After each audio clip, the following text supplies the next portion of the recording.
Imagine a place where physiotherapy meets Pilates, creating a holistic approach to health and wellness. Welcome to the Wellness Growth Show. Today I'm joined with Lee Ajzenman, founder of Core Physio and Pilates. Lee shares her journey into physiotherapy and how her clinic blends these two disciplines to provide personalized care and build a supportive community.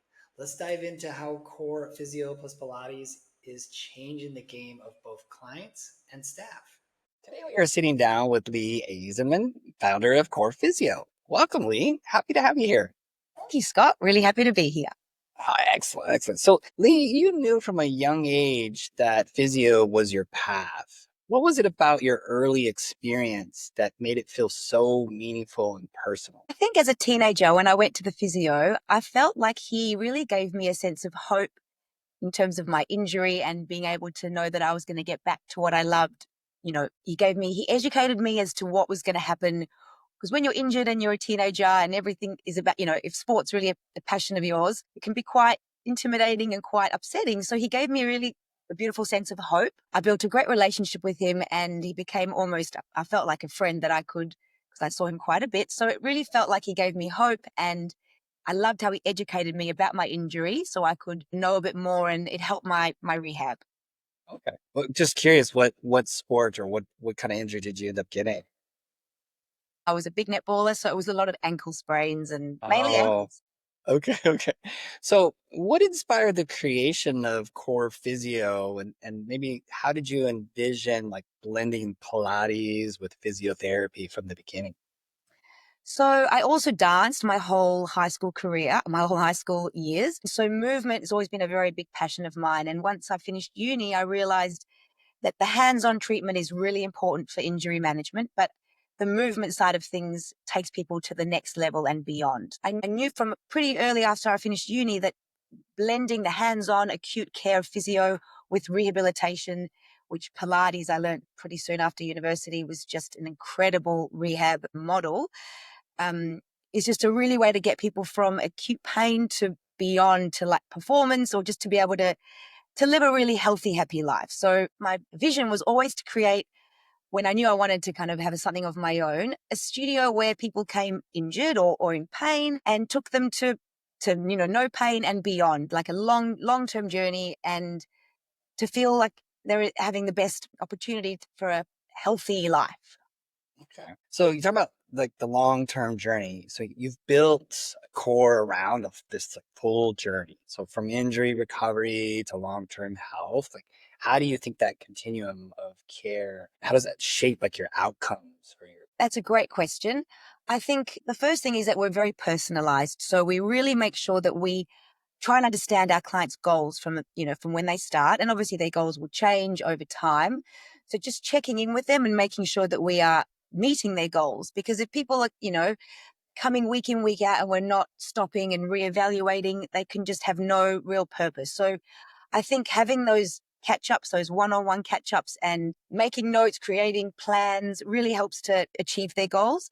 And having a long-term plan, I think, is really good, or, short, medium, and long-term goals, so that people have got somewhere to, the hard work has got something at the end of the end of the line. I feel like the combination of the hands-on and the movement really works well. So if a flare-up happens, then we can, change to do some physio for them at the time. So the continuum of care kind of can change as they move through life. do you have sort of like sprints, say like maybe a couple weeks, like because when you mentioned a map or a long term and even like the short, so do you have like sort of short term sprints to like goals to kind of get through this first? Probably nothing as structured as that, but with each individual, because we have such a variety of clients that come to us. We've got teenagers and we've got a 94-year-old who celebrated a birthday last week. So I guess for us, we just make sure that for each individual client, their goals. So for the 94-year-old, for her, it's balance. So we're not looking for her to be able to walk around the block. She's got a walker. So for her, it's about coming to the business, getting up the lift, and doing balance to prevent her from falling. Whereas a kid who's got a grand final, it's about getting him to the game. So I think it's really patient dependent, client dependent, and that's up to the therapist to make sure that we are very much doing that with the client one on one. So it's more, yeah, it's very individual. Okay, I love it. What role does Pilates play in how your team supports the whole rehab and Yeah. prevention?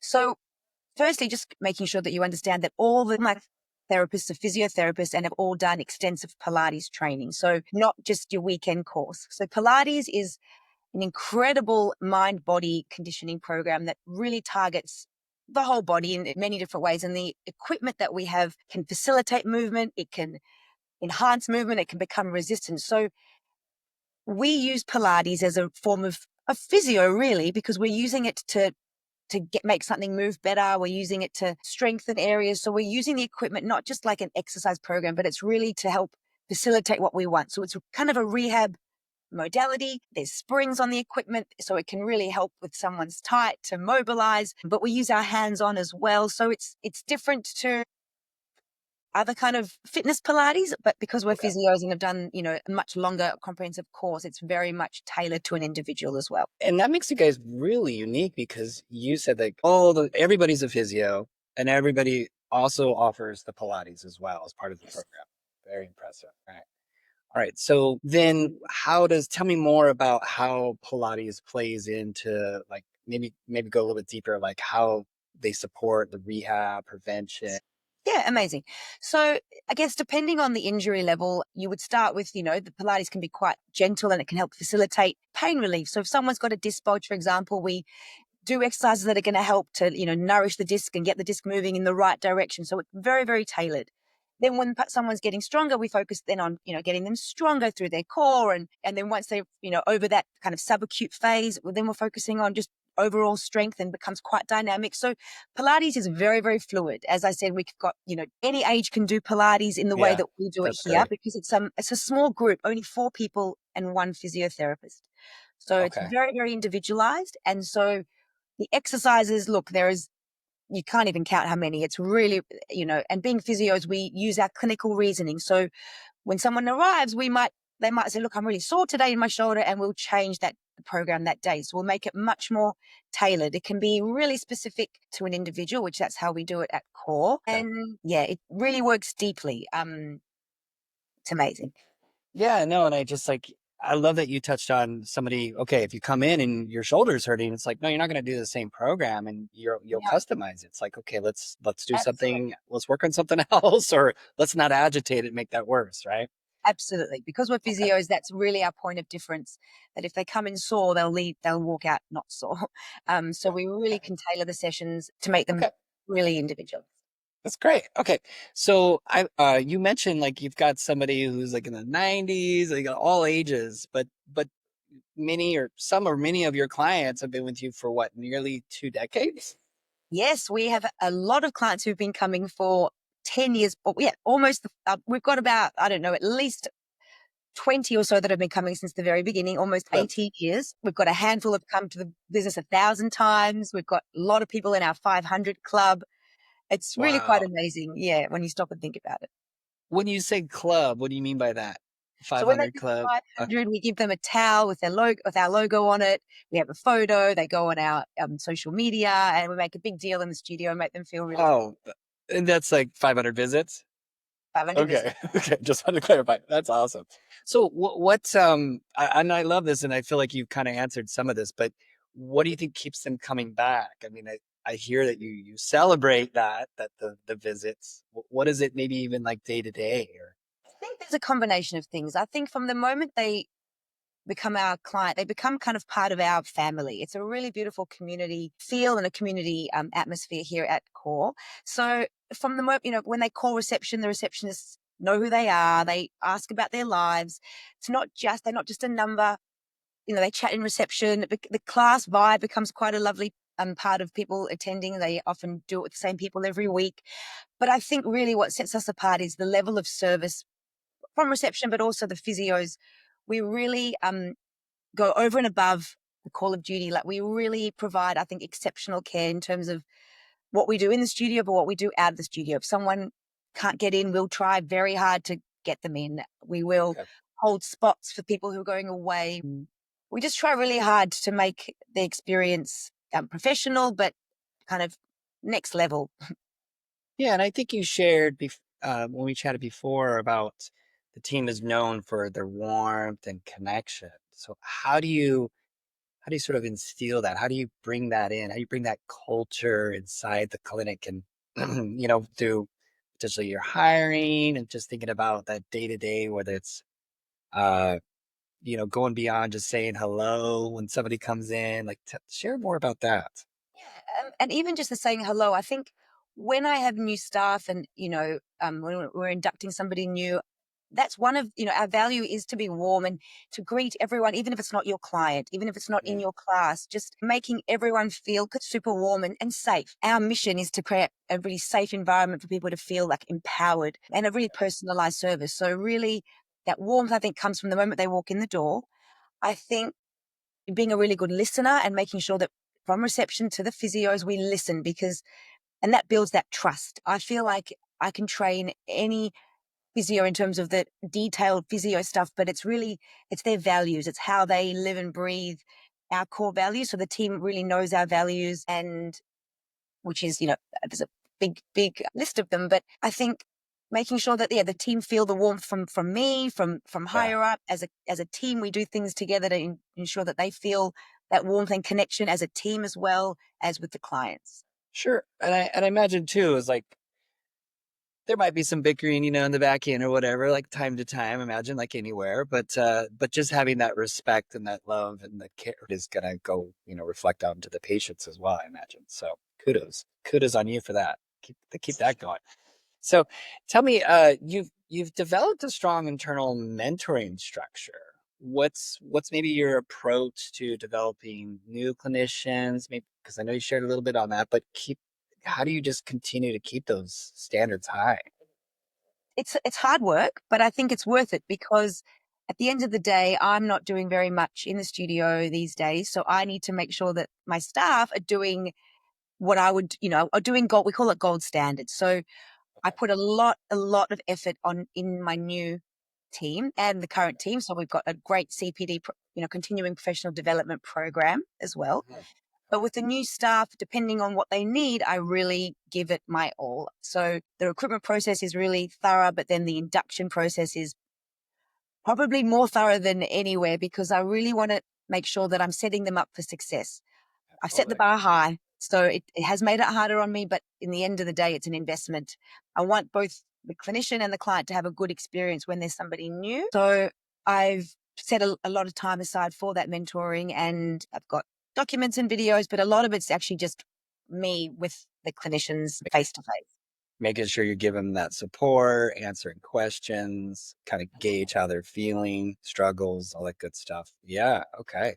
And it sounds like from day one, from early on, from even the interview process. You've got really thorough interview. Okay, great. So then, how do you balance your role as this mentor and leader, and then with your passion for the movement and patient care? Not always easy. Okay. And I have a family. So I think when I started to take a step back, I had to trust that this team are doing their best and their gold standard. And being in such a community field, my clients do very much give me feedback if they're not meeting that mark. So I'm very big on open communication. So if a client, complains at the front desk or gives me some feedback, I will straight away, talk to the clinician. So I'm big on feedback early on because the truth is, if I'm not in those studio, I can't see what's happening. So I have to trust my staff, really trust them that they are going to do their best. And I feel like I do trust them very much. I make sure I plan my day that I've given, got the time set aside for the mentoring. I love, love, love when I'm actually in the studio with my clients, but if I do too much of that, then the other stuff falls down. So it is a juggle. It is finding that balance. And sometimes you get it right. Sometimes you feel like you're dropping all the balls, but I do my best. Okay, okay, good. With so many new Pilates offerings like emerging, popping up all over the place, how do you define like what makes core different in such a crowded space? Great topic. On my street alone, there are a lot of studios popping up. And 18 years ago, there was nothing. We were like the first reformer studio, second, I think, in Melbourne. So I think our point of difference really is that we are physiotherapists and we are very, very clinical. And it's individualized programs. That's our point of difference. We are targeting an individual A lot of it's rehabilitation and performance, and being physios really is our point of difference. And our training is just much more thorough. So we cue a lot more than a lot of other studios, which means we're correcting. We're just making sure you get the most out of literally every exercise. Because it's so detailed Pilates, if you're not doing it properly, you're still going to feel something, but it's not exactly how it's meant to be felt. So just trying to let the population know that we are more, I'd say, more thorough in our training and much more thorough in our execution and much more individualized. So, your business has this strong community feel. What does that mean to you? And like maybe how do you keep that alive as you grow? So we love to do things, annually or every so often within the community. For our birthdays, we often will do like a birthday party where I'll just have live music and a bar and food and just get everyone to come and celebrate. We do workshops. Well, I'll sometimes do just like on a Saturday morning, I'll get a local business to come and do like protein balls and just things like that to give back. We Okay. do like end of year presents where I give our clients like a little, I don't know, something that's personalized, a brush or little Okay. gifts like that, or a shopping bag. The Well, you 500 even mentioned when they hit so many visits too, like Club. yeah, Yep, you that's been recognize those great. things. Birthdays, yeah, special birthdays, we'll celebrate, we'll take photos. We send cards to clients who are, either injured or hospital, or if one of their family members is unwell, we'll send cards. If you heard about it, Yeah, we do hear about it, so we send a mm, lot of cards. Yeah, I'd say okay. that's, Oh, you yeah. send card. That's nice. That's lovely. Okay, well, great. This has been very insightful. I super appreciate your time and doing this with me. Tell our listeners how they can find you. Oh, yes. So our website is www.coremelbourne.com.au. Instagram is Core Physio and Pilates, A&D, Core Physio and Pilates. And we're on Glen Huntly Road in Elstonwick, Melbourne. And yeah, thank Okay, you. wonderful, great. Yeah, thank you. Thanks for tuning in to this episode of The Wellness Growth Show. If today's conversation sparked something for you, hit subscribe so you don't miss the stories, strategies, and insights from the front lines of wellness innovation. If you're a founder, operator, or health leader exploring growth into institutional markets and have a story worth telling, I'd love to hear from you. Reach out directly on LinkedIn or YouTube. And if you found this valuable, share it with a peer or post it online. You never know who needs to hear it. Until next time, stay well, keep moving, and keep building what matters.